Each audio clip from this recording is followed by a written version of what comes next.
بسم اللہ الرحمن الرحیم۔ ناظرین، ماہ شعبان میں انسان کا نصیب اور تقدیر لکھا جاتا ہے۔ اللہ کی یہ لاڈلی سورت پڑھ کر اپنی پسند کا نصیب لکھوا لو، لوگ تمہارے نصیب پر رشک کریں گے۔ ناظرین، جیسا کہ آپ جانتے ہیں کہ شعبان کے مہینے میں انسان کا نصیب اور تقدیر لکھا جاتا ہے۔ آج آپ کے لیے ماہ شعبان کا ایک ایسا نایاب وظیفہ لے کر آئی ہوں کہ جسے ماہ شعبان میں کسی بھی دن پڑھنے والے کا نصیب اور تقدیر ایسے بدلتا ہے کہ اس کی زندگی میں کوئی دکھ تکلیف پریشانی نہیں رہتی۔ اس کے منہ سے نکلی ہر دعا قبول ہو جاتی ہے اور وہ جو کہتا ہے اللہ کے فضل و کرم سے وہ انسان کے نصیب میں لکھ دیا جاتا ہے۔ تو آپ میں سے ہر بھائی بہن یہ کوشش کریں کہ ماہ شعبان میں یہ ایک نایاب اور مختصر سا وظیفہ روزانہ پڑھنے کا معمول بنا لیں، اور اگر کسی مصروفیت کی وجہ سے آپ یہ وظیفہ روزانہ نہیں پڑھ سکتے تو شعبان کے پورے مہینے میں کسی ایک چند منٹ نکال کر یہ وظیفہ ضرور پڑھ لیں۔ ناظرین، شعبان کے مہینے میں پڑھا جانے والا ایک ایسا نایاب وظیفہ آپ کو بتانے لگی ہوں کہ جسے پڑھتے ساتھ ہی انسان کی تقدیر بدل جاتی ہے، جسے پڑھتے ساتھ ہی ہر حاجت پوری ہو جاتی ہے۔ یہ ایسا وظیفہ ہے کہ جسے پڑھتے ساتھ ہی انسان کو دولت بھی ملتی ہے، رزق اور مال بھی ملتا ہے، اس کی زندگی سے پریشانیاں بھی نکل جاتی ہیں، بیماریاں بھی نکل جاتی ہیں۔ یوں سمجھ لے کہ انسان اپنی مرضی کا نصیب اور تقدیر اپنے اللہ سے لکھوا لیتا ہے۔ بس آپ نے اللہ کی ذات پر پورا یقین اور مکمل بھروسہ کرتے ہوئے یہ چھوٹا سا وظیفہ بتائے گئے طریقے سے پڑھ لینا ہے۔ جس کے گھر میں بے سکونی ہے، بے برکتی ہے، بے برکتیاں ختم ہونے کا نام نہیں لیتی، جو شخص در در کی ٹھوکروں سے تنگ آ چکا ہے، جو اپنی زندگی سے ہار چکا ہے، نا امید ہو چکا ہے، جو شخص کہتا ہے کہ میں تو وظائف بھی پڑھتا ہوں، محنت بھی کرتا ہوں، تسبیحات پڑھ پڑھ کر تھک چکا ہے، لیکن مجھے تو آج تک کامیابی نہیں ملی، تو وہ شخص دنیا جہاں کے تمام کام چھوڑ کر ماہ شعبان میں یہ ایک وظیفہ لازمی پڑھ لے، اور پھر اپنی زندگی میں کامیابیوں کو آتا ہوا خود دیکھے۔ پھر وہ جس کام میں ہاتھ ڈالے گا وہ کام فوراً ہو جائے گا، جس چیز کی طرف دیکھے گا وہ اس کی ہو جائے گی۔ ناظرین، انسان پر جو مصیبت آتی ہے، چاہے بیماری کی صورت میں ہو، ذہنی یا روحانی اذیت کی شکل میں ہو، کاروباری پریشانی ہو یا خاندانی لڑائی جھگڑوں کا دکھ اور صدمہ ہو، یاد رکھیے گا کہ ہر قسم کی مصیبت اس کے گناہوں کی وجہ سے آتی ہے۔ گناہوں کی بخشش کے لیے اللہ سے معافی مانگنی چاہیے، کیونکہ اللہ تعالیٰ توبہ کرنے والوں سے محبت کرتا ہے اور اس کی پریشانی اور مصیبتوں کا ازالہ کر کے اسے خوشحال بنا دیتا ہے۔ اور اس معاشرے میں ہمیں بہت سے ایسے لوگ دکھائی دیتے ہیں جو تنگ دستی کی وجہ سے مشکلات کا شکار ہوتے ہیں اور اپنی تنگ دستی کے لیے مختلف راستے بھی اختیار کرتے ہیں۔ کبھی کسی تعویذ مانگنے والے کے پاس چلے جاتے ہیں، کبھی کسی عالم کے پاس جاتے ہیں، مگر ہم اپنی ان کی غلطیاں اور کوتاہیوں پر نظر نہیں ڈالتے جو ہمارا رزق کم ہونے کی وجہ بنتے ہیں۔ اس وظیفے میں وقت کی کوئی پابندی نہیں ہے، نہ ہی جگہ کی کوئی قید ہے۔ اگر آپ کسی نماز کے بعد یہ وظیفہ پڑھتے ہیں تو بہت زیادہ بہتر ہے، کیونکہ نماز ادا کر کے جب آپ ذکر و اذکار کر کے اللہ کی تسبیح بیان کرنے کے بعد اللہ والوں کا بتایا ہوا وظیفہ پڑھ کر جب اللہ سے کچھ مانگتے ہیں تو اس میں اثر بھی زیادہ ہو جاتا ہے، اس میں طاقت بھی زیادہ ہو جاتی ہے۔ تو آپ نے کوشش کرنی ہے کہ آپ کسی بھی نماز کے بعد یہ وظیفہ پڑھ لیں۔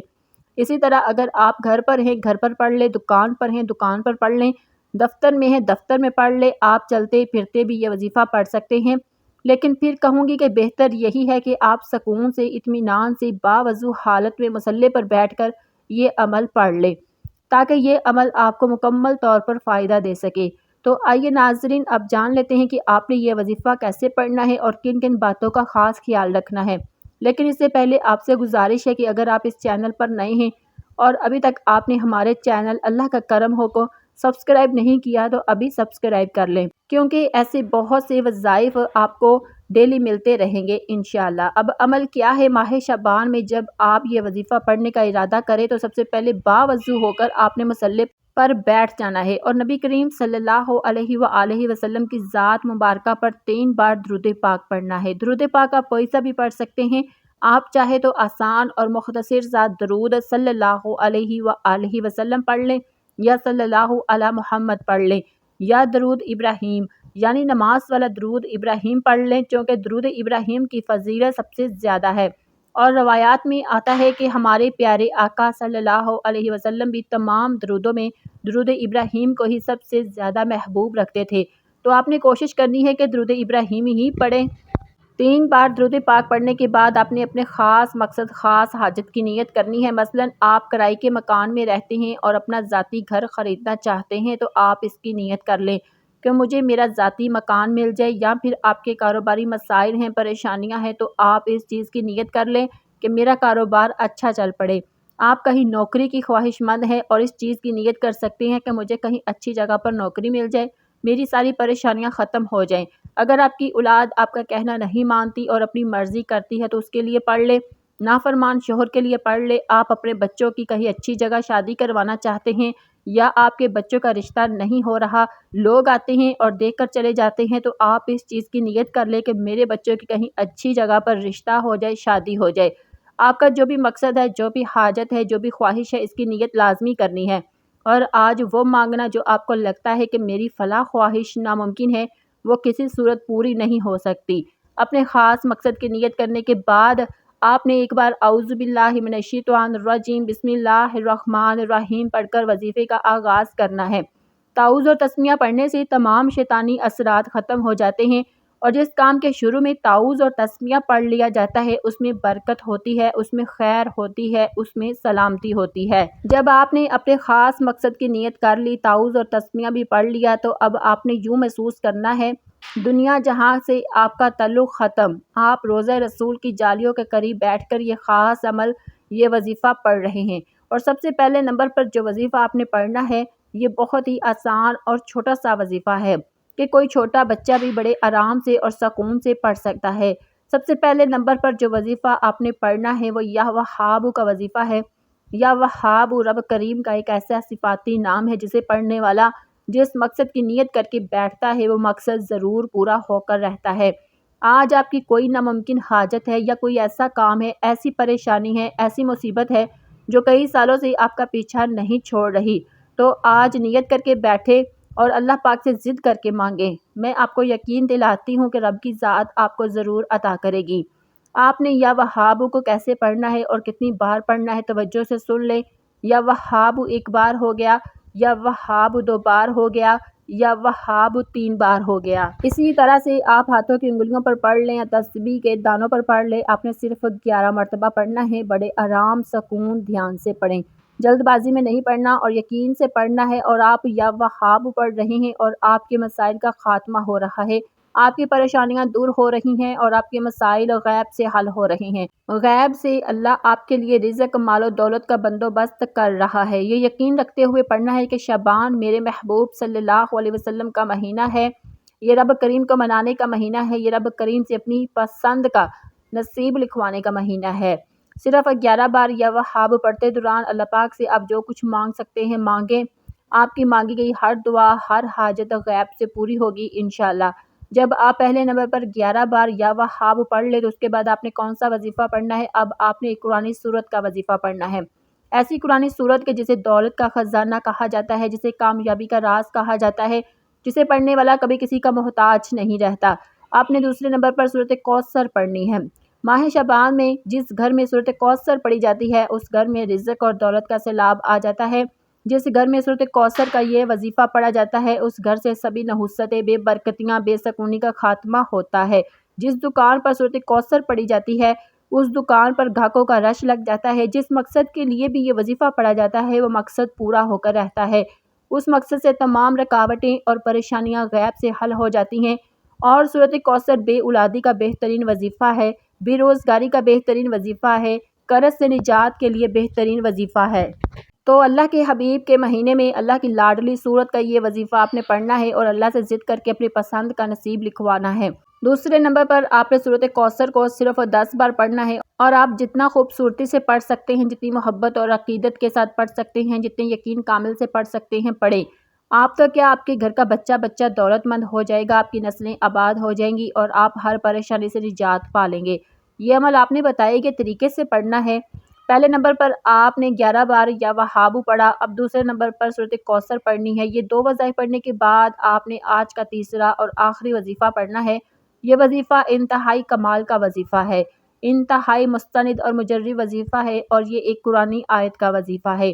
اور یہ قرآنی آیت الحمدللہ رب العالمین، الحمدللہ رب العالمین کا مطلب ہے کہ تمام تعریفیں اللہ کے لیے ہے جو تمام جہانوں کا رب ہے۔ اس آیت میں ہم اللہ کا شکر ادا کر رہے ہیں، اور جو بندہ اللہ کا شکر ادا کرتا ہے اللہ اسے نواز دیتا ہے، اور جو اللہ کی ناشکری کرتا ہے اللہ اس سے نعمتیں چھین لیتا ہے۔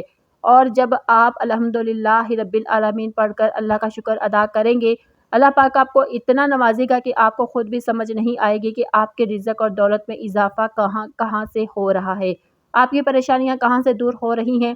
اللہ پاک ایسے اسباب پیدا فرمائے گا کہ آج کے بعد آپ کو کسی کے سامنے جھکنا نہیں پڑے گا، نہ ہی کسی سے مانگنا پڑے گا، اور ان تمام کامیابیوں کے بعد اللہ کا شکر ادا کرنے والا رب کو راضی کر لینا ہے، رب کو منا لینا ہے۔ اس لیے آپ نے آخر میں الحمدللہ رب العالمین کو پڑھنا ہے۔ کیسے پڑھنا ہے، کتنی بار پڑھنا ہے، توجہ سے سن لیں۔ الحمدللہ رب العالمین ایک بار ہو گیا، الحمدللہ رب العالمین 2 بار ہو گیا۔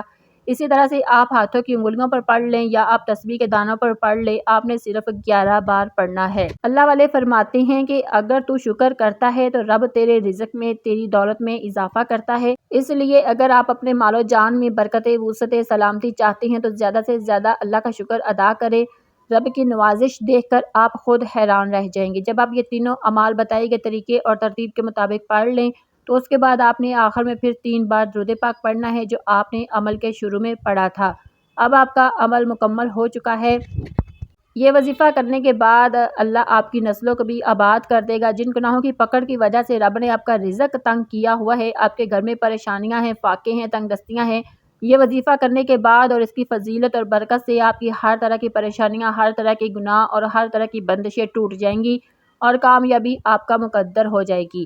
آپ جس چیز میں ہاتھ ڈالو گے وہ سونا ہو جائے گی، جس چیز کی طرف دیکھو گے وہ چیز آپ کی ہو جائے گی۔ تو میرے وہ تمام بہن بھائی جو کسی بھی طرح کی مشکل پریشانی کا شکار ہیں، آپ کے گھر میں پریشانیاں ہیں، فاقے ہیں، تنگ دستیاں ہیں، آپ کے اوپر قرض چڑھ چکا ہے اور اتنا قرض ہے کہ اس سے نکلنے کی کوئی صورت نظر نہیں آتی، تو اپنے تمام بہن بھائیوں سے گزارش کرتی ہوں کہ یہ وظیفہ ماہ شعبان میں 1 مرتبہ ضرور پڑھ لیں۔ ہر طرح کی پریشانیوں سے، ہر طرح کی مصیبتوں سے، بیماریوں سے آپ کی جان چھوٹ جائے گی۔ اگر آپ کے اوپر کوئی بندش، کوئی رکاوٹ ہے وہ بھی جڑ سے ختم ہو جائے گی۔ اور یاد رکھیں کہ جب آپ یہ عمل شروع کریں تو آپ نے اپنے دل میں اپنی حاجت مراد، جس کے لیے آپ یہ وظیفہ پڑھ رہے ہیں، جس مقصد کے لیے آپ یہ عمل کر رہے ہیں، اور جب آپ یہ عمل کر لیں تو جب آپ یہ عمل مکمل کر لیں تو آپ نے آخر میں دعا ضرور مانگنی ہے۔ اپنی تمام پریشانیوں کے لیے، حاجتوں کے لیے، دکھ و تکلیفوں کے لیے آپ نے اللہ پاک سے رو رو کر، گڑ گڑا کر دعا ضرور کرنی ہے۔ اللہ پاک ضرور اپنا کرم ضرور فرمائے گا اور اللہ بہتر نہیں بہترین سے نوازے گا انشاءاللہ۔